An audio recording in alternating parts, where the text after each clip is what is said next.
Welcome to steno dictation. Dictation 5 second बाद शुरू होगा। स्टार्ट।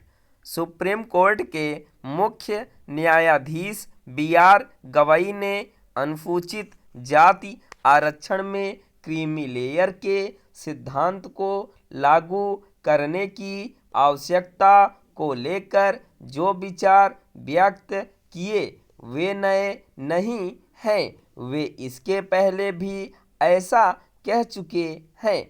तथ्य यह भी है कि सुप्रीम कोर्ट ने कुछ समय पहले अनुसूचित जाति जनजाति के आरक्षण में उपवर्गीकरण को मान्यता प्रदान की थी। सुप्रीम कोर्ट की इस पीठ में न्यायाधीश गवई भी थे। स्पष्ट है कि वे इसके प्रबल पक्षधर हैं कि क्रीमी लेयर का जो सिद्धांत अन्य पिछड़ा वर्ग अर्थात ओबीसी आरक्षण में लागू है, वही अन्य आरक्षित वर्गों यानी अनुसूचित जाति और जनजाति के आरक्षण में भी लागू किया जाए। यह स्वाभाविक है कि उनके इस कथन पर अलग अलग राय सामने आएगी और SC/ST आरक्षण में क्रीमी लेयर लागू करने के उनके विचार की आलोचना भी होगी। लेकिन न्याय और नीति यही कहती है कि आरक्षण की व्यवस्था को इस तरह लागू किया जाए कि पात्र लोगों को ही उसका लाभ मिलना सुनिश्चित हो सके। ऐसा तब होगा जब वंचित वर्गों के समर्थ यानी क्रीमी लेयर वाले लोगों को आरक्षण का लाभ रोने से रोका जाएगा। SC/ST आरक्षण में क्रीमी लेयर की व्यवस्था बनाए जाने के पक्ष में न्यायाधीश गवई ने यह बिल्कुल सही कहा कि IS और गरीब मजदूर के बेटों को एक जैसा नहीं माना जा सकता।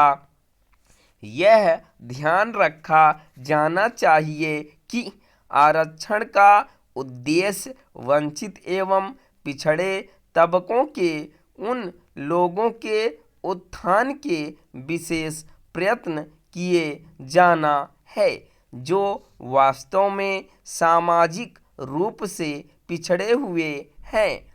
आमतौर पर सामाजिक रूप से ऐसे पिछड़े लोग आर्थिक रूप से भी कमजोर होते हैं। आरक्षण में क्रीमी लेयर के सिद्धांत को लागू करने के विरोध में यह तर्क दिया जाता है कि आरक्षित वर्ग के किसी व्यक्ति के उच्च पद पर पहुंच जाने के बाद भी कई बार उसे उपेक्षा या भेदभाव का सामना करना पड़ता है। इस तर्क को खारिज नहीं किया जा सकता, लेकिन इससे यही तो सिद्ध होता है कि आरक्षण सामाजिक विषमता और आर्थिक असमानता दूर करने का एकमात्र उपाय नहीं है।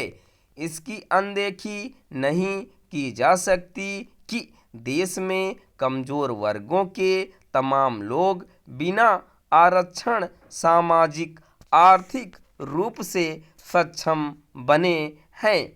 आरक्षण वास्तव में पात्र यानी कमजोर लोगों के ही उत्थान में सहायक बने। इसके लिए अन्य उपायों के साथ जैसे SC/ST आरक्षण में उपवर्गीकरण को मान्य किया गया, वैसे ही क्रीमी लेयर के सिद्धांत को भी अपनाया जाना चाहिए।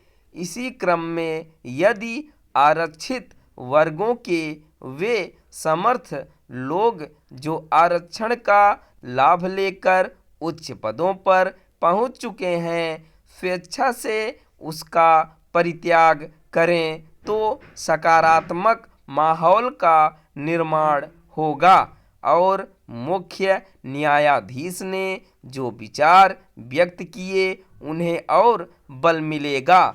स्टॉप।